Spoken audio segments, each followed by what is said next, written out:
Bismillahirrahmanirrahim. Paslun ari ieu eta hiji pasal al-murobatu ari pirang-pirang kalimah anu diiroban. Kismani eta kabagi kana dua bagian. Kismun tegasna kahiji kismun ari anu sabagian, yurobu eta diiroban itu kismun bil harokati ku pirang-pirang kalimah harkat.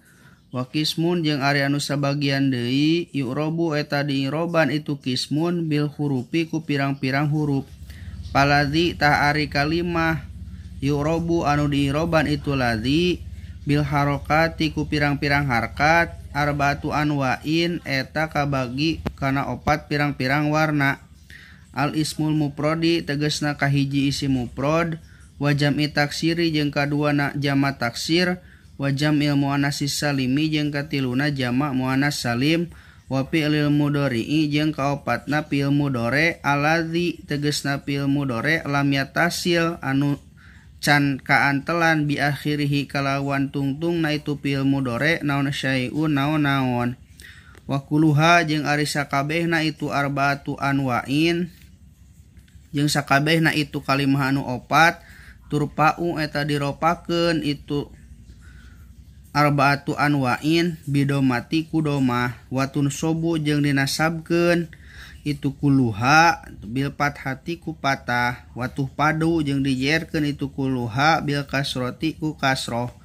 Watuh jamu jeung dijajemkeun itu kuluha bisukuni ku sukun. Wa kharaja jeung kaluar anzalika tina itu irob anu opat naon salah satu asya'a tilu pirang-pirang perkara.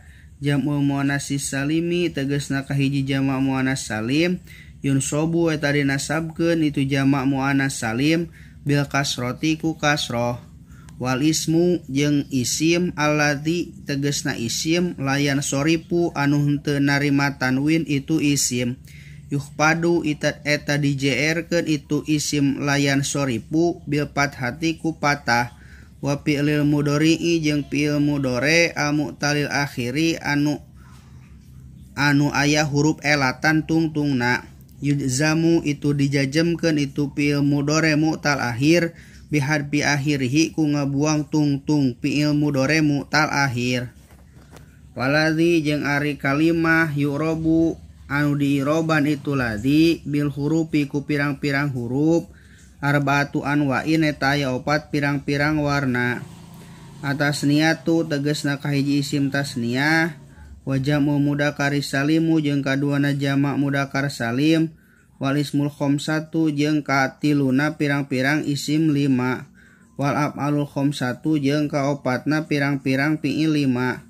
Wahia jeung ari af'alul khamsah teh yaf'alani tegasna eta lapad yaf'alani. Wa tab'alani jeung lapad tab'alani. Wa yaf'aluna jeung lapad yaf'aluna.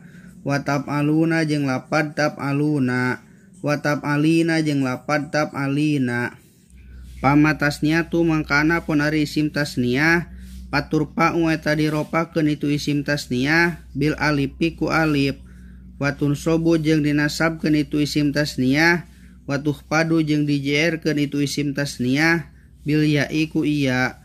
Wa majam'u mudzakkari salimu jeung anapun ari kalimah jama' mudzakkar salim payurpa'u eta diropakeun itu kalimah jama' mudzakkar salim bil wawi ku wawu. Wa yunsobu jeung dinasabkeun itu kalimah jama' mudzakkar salim. Wa yuhpadu jeung dijeerkeun itu kalimah jama' mudzakkar salim bil ya'i ku iya. Wa amma asmaul khamsatu jeung anapun ari pirang-pirang isim lima paturpa'u eta diropakeun itu asmaul khamsah bil wawi ku wawu. Wa tunsobu jeung dinasabkeun itu isim lima bil alifi ku alif. Wa tuhpadu jeung dijeerkeun itu isim lima bil ya'i ku iya. Wa amma af'alul khamsatu jeung anapun ari pirang-pirang fi'il lima paturpa'u eta diropakeun itu pirang-pirang fi'il lima bin nuni ku nun. Wa tunsobu jeung dinasabkeun itu pirang-pirang fi'il lima. Wa tujzamu jeung dijajemkeun itu pirang-pirang fi'il lima bihadfiha ku ngabuangna itu nun. Babul af'ali wallahu a'lam bissawab.